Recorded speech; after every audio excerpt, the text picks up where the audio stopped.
Se você gosta de histórias sobre segredos que famílias poderosas tentaram enterrar literalmente dentro das paredes de suas casas, sobre descobertas macabras que revelaram décadas de crimes silenciados pela elite brasileira, se inscreva no canal agora, porque o que você está prestes a descobrir é uma das histórias mais perturbadoras da aristocracia brasileira.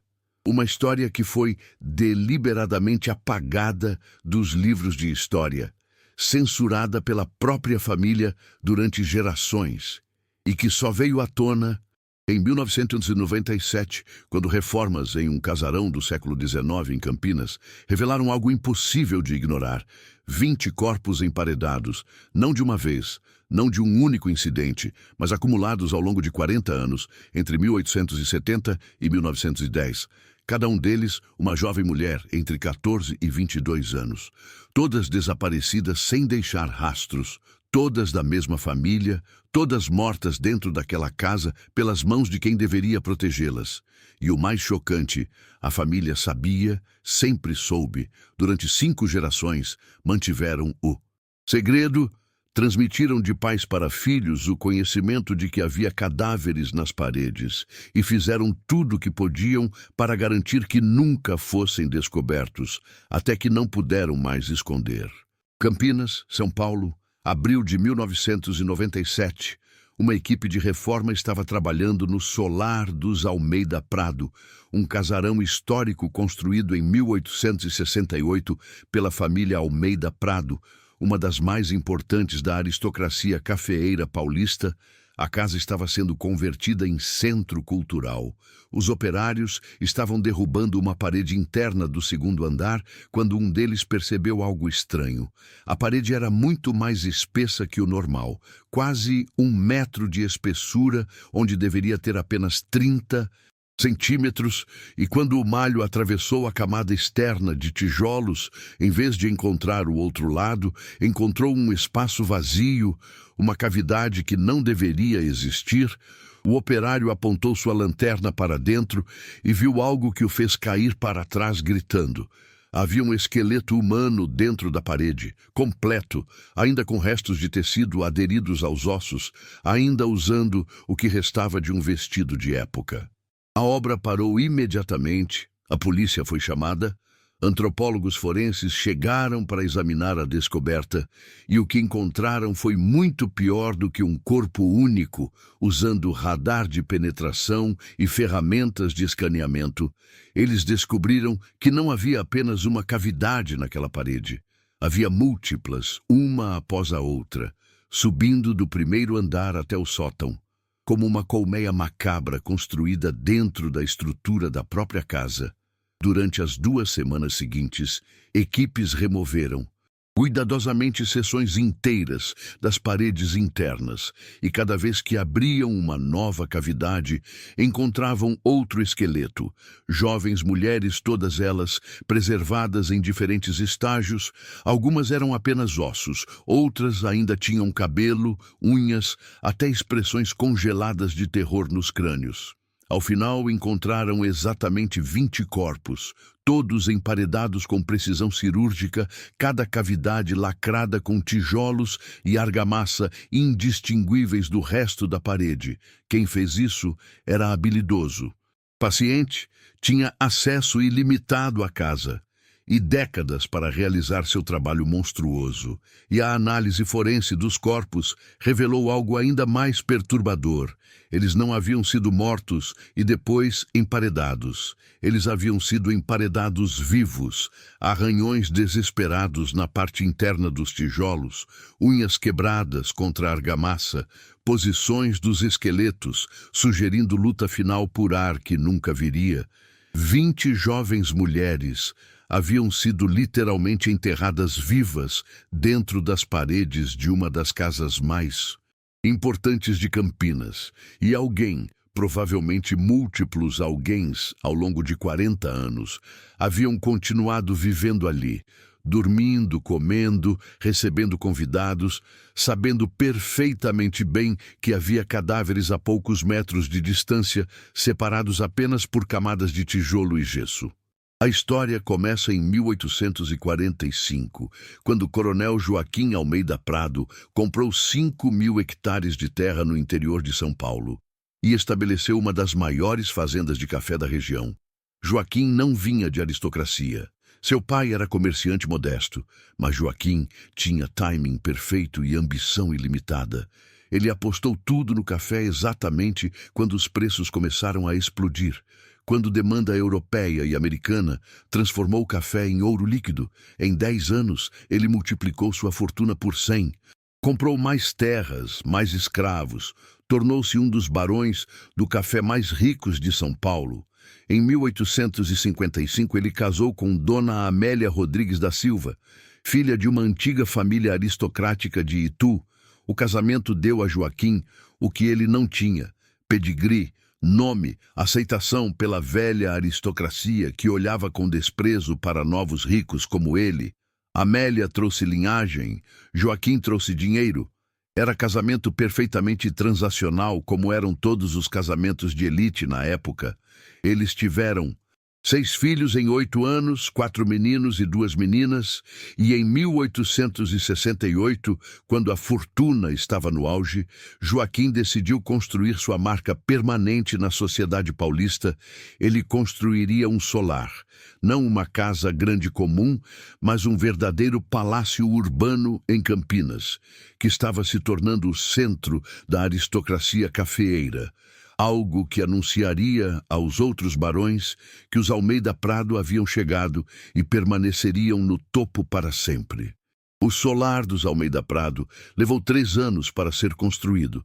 Finalizado em 1871, tinha 48 cômodos distribuídos em 3 andares mais sótão e porão.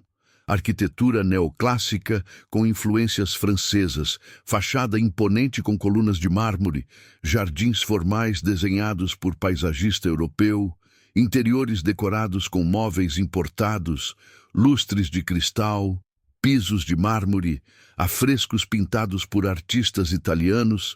Era demonstração obscena de riqueza em uma cidade que ainda era basicamente uma Vila Grande. O custo foi equivalente ao que 200 famílias médias ganhariam em uma vida inteira. Mas Joaquim não se importava. Ele queria que todos soubessem que ele era o homem mais rico de Campinas, que os Almeida Prado eram intocáveis. E durante alguns anos pareceu que ele estava certo. A família prosperou, os filhos cresceram cercados de luxo, as filhas foram prometidas em casamentos vantajosos com outras famílias aristocráticas. Tudo parecia perfeito. A fachada era impecável, mas por trás dela algo estava apodrecendo, algo que começaria com uma das filhas e se transformaria em pesadelo que duraria 4 décadas. Maria Joaquina Almeida Prado, a filha mais velha, tinha 16 anos em 1871, quando a família se mudou para o solar. Ela era descrita em cartas da época como jovem de beleza impressionante, inteligente, vivaz. Tudo o que se esperava de uma filha da aristocracia. Seu casamento havia sido arranjado desde que ela tinha 12 anos. Ela se casaria com o filho de um barão do café de Rio Claro, unindo 2 fortunas, consolidando poder. Mas Maria Joaquina cometeu o erro imperdoável para uma jovem aristocrata de 1871. Ela se apaixonou por alguém errado, um professor de música contratado para dar aulas de piano para ela e a irmã. Ele era pobre, sem família, sem futuro, completamente inadequado. E pior, ela deixou isso ficar óbvio. Serviçais começaram a notar olhares prolongados, conversas sussurradas, mãos que se tocavam por 1 segundo a mais que o apropriado. Os rumores chegaram a Joaquim e sua reação foi imediata e brutal. O professor foi demitido naquela mesma noite, expulso da propriedade com ameaças de violência se alguma vez aparecesse perto da família novamente. E Maria Joaquina foi confrontada por seu pai. O que aconteceu naquela confrontação nunca foi totalmente documentado, mas testemunhas relataram gritos vindos do escritório de Joaquim por horas. Maria Joaquina implorou, chorou, jurou que nada impróprio havia acontecido, que eram apenas sentimentos que ela não havia agido. Mas para Joaquim, isso era irrelevante. O dano estava feito, os rumores existiam, a reputação da família estava comprometida. O noivo arranjado poderia cancelar o casamento se ouvisse as histórias. E cancelamento significaria humilhação social, perda de aliança política, desastre. Joaquim tomou uma decisão naquela noite. Maria Joaquina seria mantida em reclusão completa até o casamento. Ela seria confinada a um quarto no terceiro andar. Não teria permissão para sair. Não veria ninguém exceto a família imediata e uma serva de confiança que traria comida. Ela ficaria ali até aprender seu lugar, até a rebeldia ser quebrada, até estar pronta para cumprir seu dever como filha obediente da aristocracia. E se ela nunca aprendesse bem, ela simplesmente permaneceria ali para sempre. Joaquim Almeida Prado não toleraria desobediência, não permitiria que uma filha arruinasse décadas de construção de poder e prestígio. Maria Joaquina foi levada para aquele quarto no terceiro andar e a porta foi trancada por fora. Aquilo foi em março de 1872. Ela tinha 17 anos. Em agosto daquele mesmo ano, 5 meses depois, a família anunciou publicamente que Maria Joaquina havia morrido de febre tifoide. Houve funeral, caixão fechado, enterro no cemitério municipal, luto apropriado, condolências foram recebidas de toda a sociedade campineira, mas não havia corpo naquele caixão. Maria Joaquina não havia morrido de tifoide. Maria Joaquina havia sido emparedada viva no quarto onde estava confinada. Ninguém sabe exatamente quando Joaquim tomou a decisão ou quem o ajudou. Mas a análise forense dos restos encontrados em 1997 confirmou que o primeiro corpo, uma jovem mulher de aproximadamente 17 anos, havia sido emparedado em 1872, no terceiro andar do solar. A cavidade foi construída em uma parede externa grossa. Ela foi colocada lá, possivelmente drogada, mas consciente, e então tijolos foram colocados um por um, até que a abertura foi completamente fechada. A última coisa que ela viu foi a parede de tijolos se fechando sobre ela. A última coisa que sentiu foi ar se tornando rarefeito, enquanto tentava gritar através da argamassa fresca. Ela morreu lentamente, sufocada, aterrorizada, sozinha, enquanto sua família continuava vivendo do outro lado daquela parede como se nada tivesse acontecido. E depois que ela morreu, depois que os sons pararam, Joaquim mandou rebocarem a parede, pintarem, colocarem papel de parede, torná-la indistinguível de qualquer outra parede da casa. E então ele seguiu com sua vida, porque para homens como Joaquim Almeida Prado, filhas eram propriedade, desobediência era traição, e traição merecia punição sem limite. A morte de Maria Joaquina deveria ter sido o fim da história. Um crime horrível, mas isolado, um pai monstruoso, eliminando a filha que envergonhou a família. Mas não foi, porque algo havia quebrado em Joaquim naquele processo. Alguma barreira moral que ainda existia foi destruída quando ele tomou a decisão de emparedar a própria filha. E uma vez quebrada, essa barreira não poderia ser reconstruída. Ele havia provado a si mesmo que era capaz de matar um membro de sua própria família para proteger reputação. E se podia fazer uma vez, poderia fazer novamente. E fez. A segunda vítima foi em 1875, 3 anos depois. A filha mais nova de Joaquim, Francisca, tinha 15 anos. Ela estava sendo preparada para casamento com o filho de um visconde. Mas Francisca cometeu o mesmo erro que sua irmã. Ela se apaixonou por alguém inadequado. Um jovem advogado que frequentava a casa para tratar de assuntos legais da família. Serviçais notaram olhares, conversas privadas nos jardins. Uma carta foi interceptada. Joaquim confrontou Francisca e o ciclo se repetiu. Confinamento, reclusão. E então, quando ficou claro que ela não se submeteria, Quando ela continuou insistindo que amava o advogado e não casaria com o visconde, Joaquim fez novamente o que havia feito com Maria Joaquina. Francisca foi emparedada em uma cavidade diferente, segundo andar dessa vez, outra parede externa grossa, outro funeral falso, outra morte por doença conveniente que ninguém questionou porque barões do café não eram questionados. Eles eram a lei em seus domínios, eram semideuses que decidiam quem vivia e morria. E Joaquim havia decidido que suas filhas viveriam apenas enquanto obedecessem.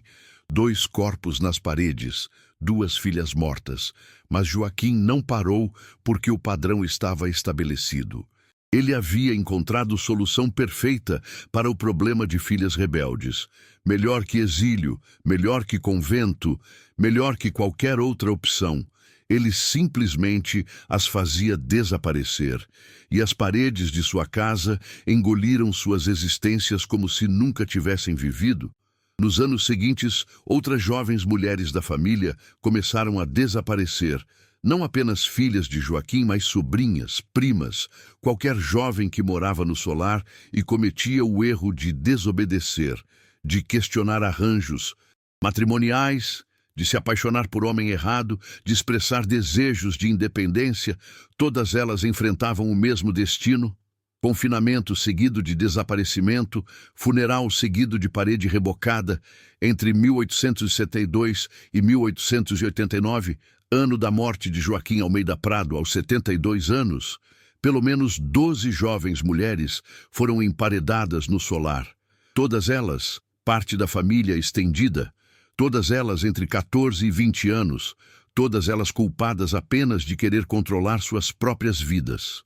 Mas aqui está o verdadeiramente aterrorizante. Joaquim não fazia isso sozinho. Ele precisava de ajuda para construir as cavidades, para colocar as vítimas, para lacrar as paredes.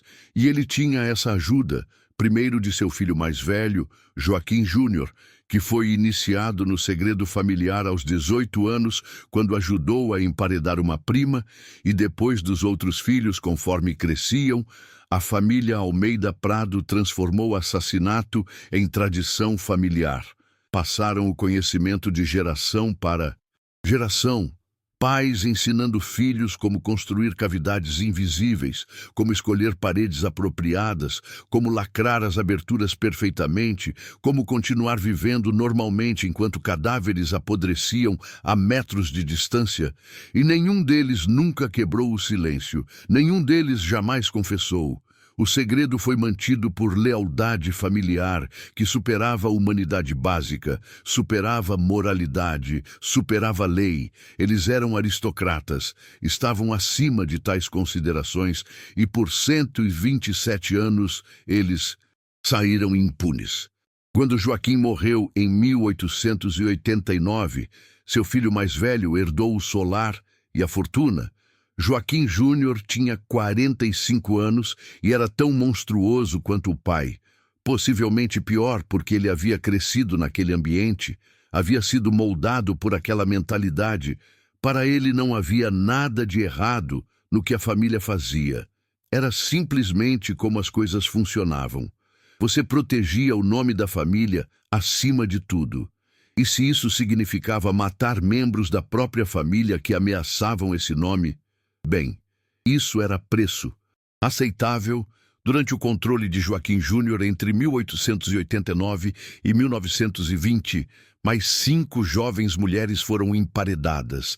A metodologia permaneceu a mesma: confinamento, desaparecimento, funeral falso, mas agora havia elemento adicional de degeneração. As vítimas não eram mais apenas jovens que desobedeciam arranjos matrimoniais. Eram qualquer mulher da família que de alguma forma desagradava o patriarca, uma sobrinha que questionou herança, uma filha que se recusou a se casar completamente, preferindo Permanecer solteira. Uma prima que começou a falar muito livremente sobre política. Todas elas terminaram nas paredes. O critério havia se expandido de desobediência específica para qualquer demonstração de independência feminina. Era feminicídio sistemático disfarçado de manutenção de honra familiar. Em 1920, Joaquim Júnior morreu e o solar passou para seu filho, Roberto Almeida Prado. E aqui a história toma virada interessante. Roberto era diferente. Ele havia sido educado parcialmente na Europa. Havia absorvido ideias mais modernas sobre direitos das mulheres, sobre autonomia individual. E quando descobriu o que gerações de sua família haviam feito, quando foi levado até o solar e mostrado as paredes que continham os corpos, quando seu pai, em seu leito de morte, lhe contou a verdade. Completa, esperando que Roberto continuasse a tradição, Roberto ficou horrorizado. Ele se recusou, disse que os assassinatos parariam, que ele não participaria daquela loucura. E por 28 anos, de 1920 até 1948, nenhuma nova vítima foi adicionada às paredes. Roberto quebrou o ciclo, mas não expôs os crimes. Essa é a parte crucial de entender. Roberto era progressista o suficiente para parar os assassinatos, mas não corajoso o suficiente para destruir o nome da família, revelando o que gerações anteriores haviam feito. Então ele simplesmente manteve o segredo. Viveu no solar, sabendo que havia 17 cadáveres nas paredes. Nunca fez reformas extensivas. Nunca permitiu que ninguém de fora trabalhasse naquelas áreas específicas. E transmitiu o segredo para seus filhos com ordem estrita de nunca tocarem nas paredes, nunca exporem os corpos, simplesmente deixarem tudo como estava e, eventualmente, o tempo apagaria tudo. Roberto morreu em 1948 e a propriedade foi dividida entre seus 3 filhos. Nenhum deles queria morar no solar. Muito pesado, muitas memórias ruins. Então decidiram transformá-lo em propriedade de aluguel. Durante décadas, o solar foi alugado para diversos inquilinos, famílias que não sabiam nada sobre o que estava nas paredes, que dormiam, comiam, criavam filhos a metros de cadáveres. Alguns inquilinos, ao longo dos anos, relataram coisas estranhas, sons vindos das paredes à noite, como arranhões, gemidos abafados, odores inexplicáveis que apareciam e desapareciam, quartos que pareciam mais frios que outros sem razão, mas eram apenas excentricidades de casa velha, ou era o que eles pensavam. A família Almeida Prado manteve propriedade até 1995, quando finalmente venderam para a Prefeitura de Campinas, que planejava transformar o solar em centro cultural. Os herdeiros que venderam, bisnetos de Roberto, sabiam do segredo, haviam sido informados pelos pais que nunca, em hipótese alguma, permitissem reformas extensivas naquelas paredes específicas. Mas uma vez que venderam, perderam controle. E quando reformas começaram em 1997, o segredo que 5 gerações haviam guardado por 127 anos finalmente veio à tona. A descoberta dos 20 corpos criou escândalo nacional. Jornais cobriram extensivamente, teve cobertura internacional. A polícia abriu investigação imediata, mas investigar crimes de 100 anos atrás é quase impossível. Todos os perpetradores estavam mortos há décadas. Não havia testemunhas vivas, apenas os corpos e o horror que representavam. Antropólogos forenses trabalharam por meses identificando as vítimas através de registros dentários, análise de DNA de descendentes, registros de morte falsos. Arquivados, eventualmente conseguiram identificar 17 das 20 vítimas, todas membros da família Almeida Prado, ou famílias conectadas, todas jovens mulheres que haviam desaparecido entre 1872 e 1910, todas com funerais registrados por causas falsas, doenças, acidentes, suicídios, nenhum registro real de suas mortes porque mortes reais haviam acontecido secretamente dentro daquela casa. Os descendentes vivos da família Almeida Prado foram convocados para depor, e foi aí que a verdade completa finalmente emergiu. Eles sabiam, sempre souberam. O segredo havia sido transmitido através das gerações como herança sombria, cada geração recebendo o conhecimento de que havia cadáveres nas paredes e a ordem de nunca revelarem. Alguns descendentes tentaram alegar ignorância, mas documentos privados descobertos nos arquivos familiares provaram o contrário. Havia cartas, diários, até um documento datado de 1925, onde Roberto Almeida Prado instruía seus filhos sobre a localização exata de cada corpo, como evitar aquelas paredes durante qualquer manutenção, como perpetuar o silêncio. Era cumplicidade documentada através de gerações, não apenas de Joaquim, que cometeu os assassinatos, mas de todos que vieram depois e escolheram proteger o nome da família em vez de justiça para as vítimas. A investigação criminal eventualmente concluiu que não havia ninguém vivo para processar pelos assassinatos originais, e os descendentes que mantiveram o segredo tecnicamente não haviam cometido crime. Ocultar crimes de família não era ilegal sob lei brasileira, especialmente quando os crimes haviam ocorrido há mais de século. Então, nenhuma acusação criminal foi apresentada, mas o Tribunal da Opinião Pública foi impiedoso. O nome Almeida Prado, que havia sido sinônimo de prestígio e poder em São Paulo por 150 anos, tornou-se sinônimo de horror e desumanidade. Descendentes foram ostracizados socialmente, alguns mudaram de nome tentando escapar da associação. A fortuna que ainda permanecia foi em grande parte perdida em processos civis movidos por descendentes das vítimas. A marca da família foi permanentemente manchada, destruída não pelos crimes em si, mas pela decisão de 127 anos de escondê-los, de valorizar reputação sobre humanidade, de proteger nome sobre justiça. O solar dos Almeida Prado nunca se tornou centro cultural. Ninguém queria usar um edifício onde 20 pessoas haviam sido assassinadas e emparedadas. A prefeitura tentou vender, mas não houve compradores. Eventualmente foi demolido em 2001. 4 anos após a descoberta, as paredes foram cuidadosamente desmontadas, cada cavidade documentada, os restos humanos foram removidos com dignidade e finalmente receberam enterros apropriados. Famílias que nunca souberam o que havia acontecido com suas ancestrais finalmente tiveram fechamento. Cerimônias fúnebres foram realizadas 130 anos após as mortes. Foi simultaneamente alívio e tragédia. Alívio que verdade finalmente emergiu.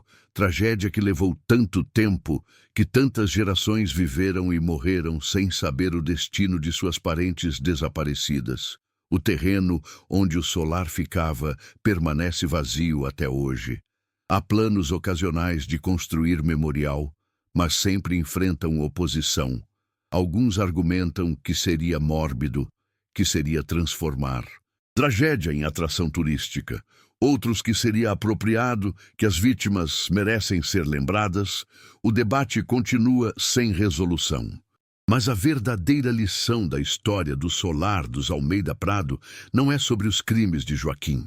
Monstros sempre existiram e sempre existirão.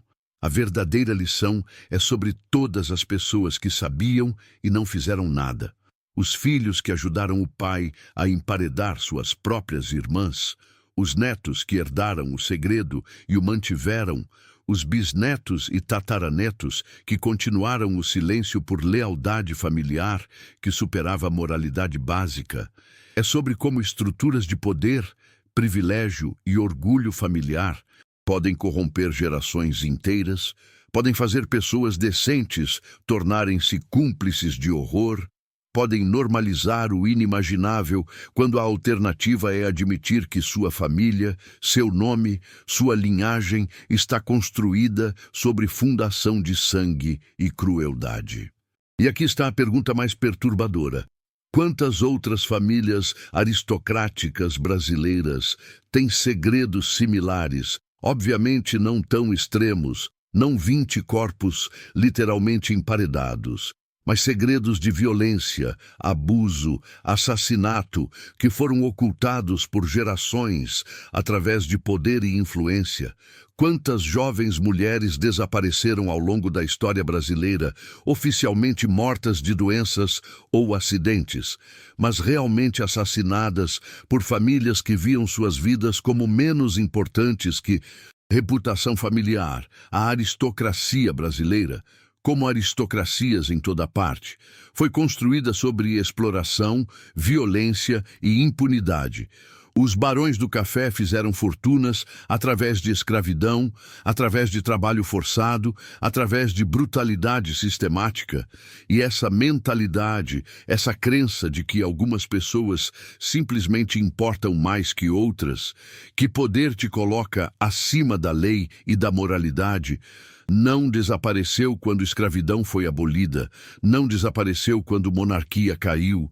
Continuou, evoluiu, manifestou-se de novas formas, e em alguns casos extremos, como o dos Almeida Prado, manifestou-se como o horror puro.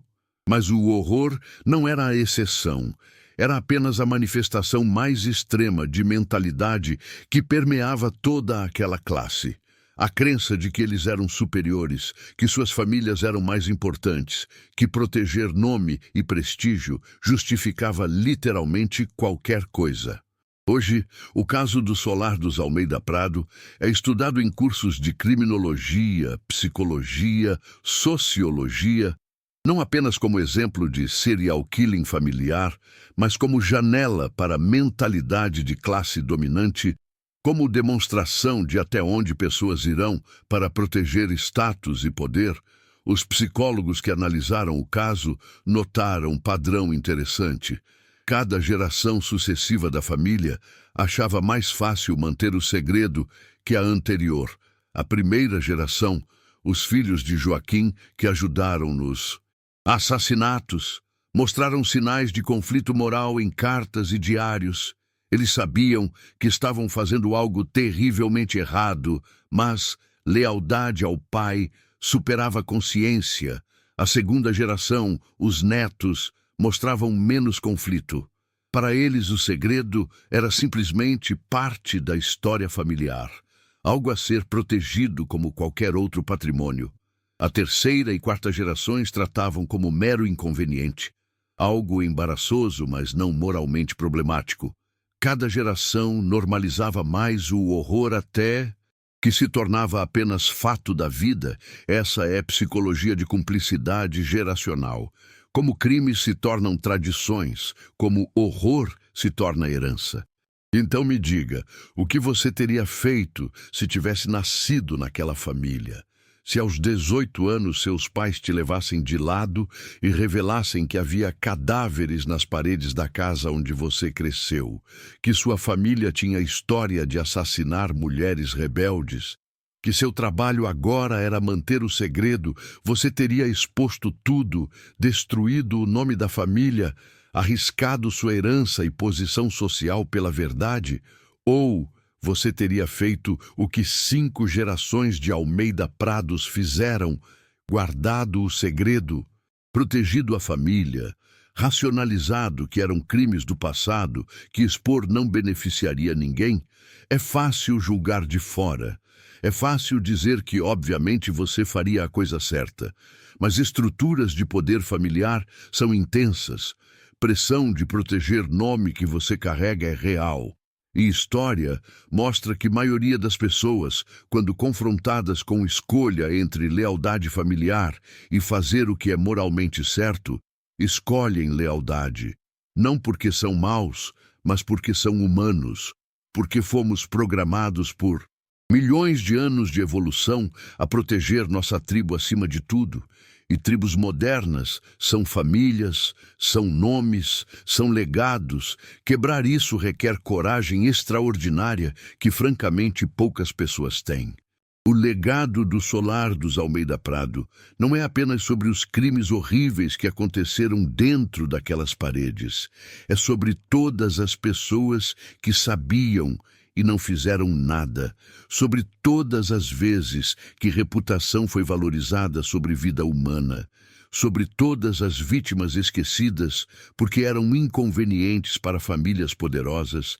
As 20 jovens mulheres emparedadas têm nomes agora, têm túmulos apropriados, têm memorial digital mantido por grupo de ativistas feministas.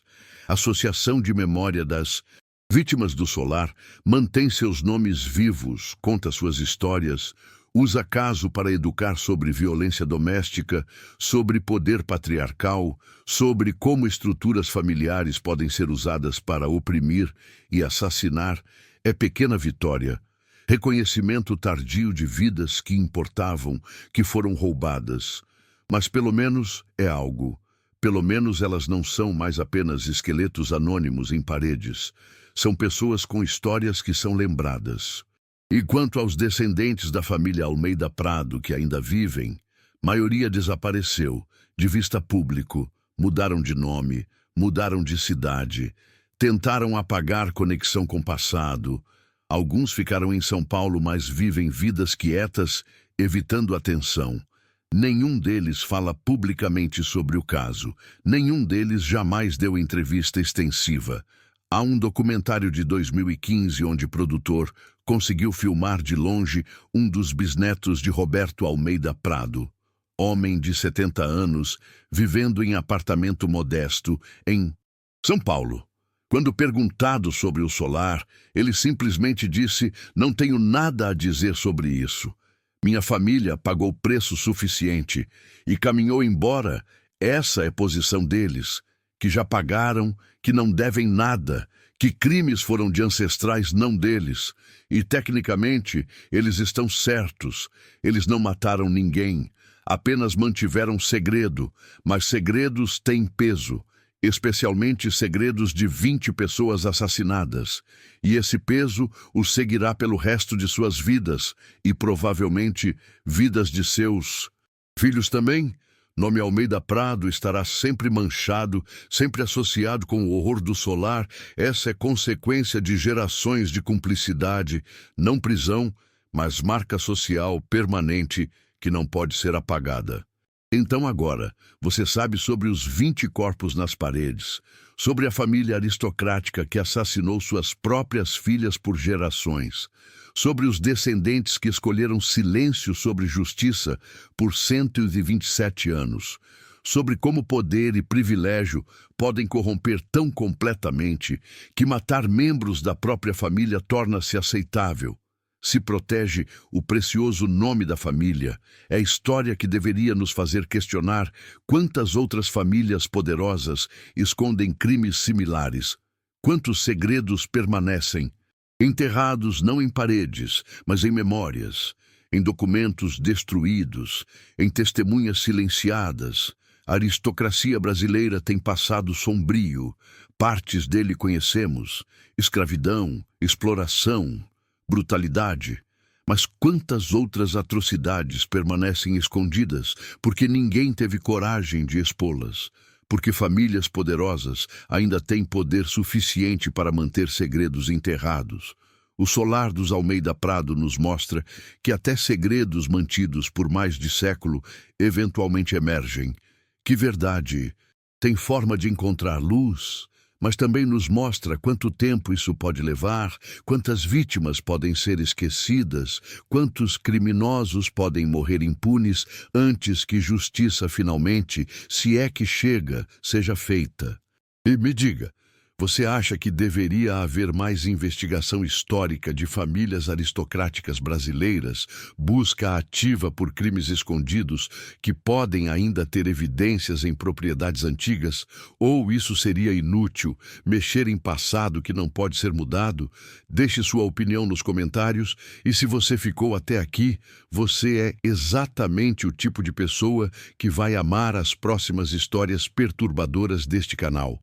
Se inscreva agora e ative o sininho, porque no próximo vídeo vamos falar sobre o Orfanato das Crianças Perdidas em Porto Alegre, onde 89 crianças desapareceram entre 1920 e 1960 e ninguém nunca foi responsabilizado.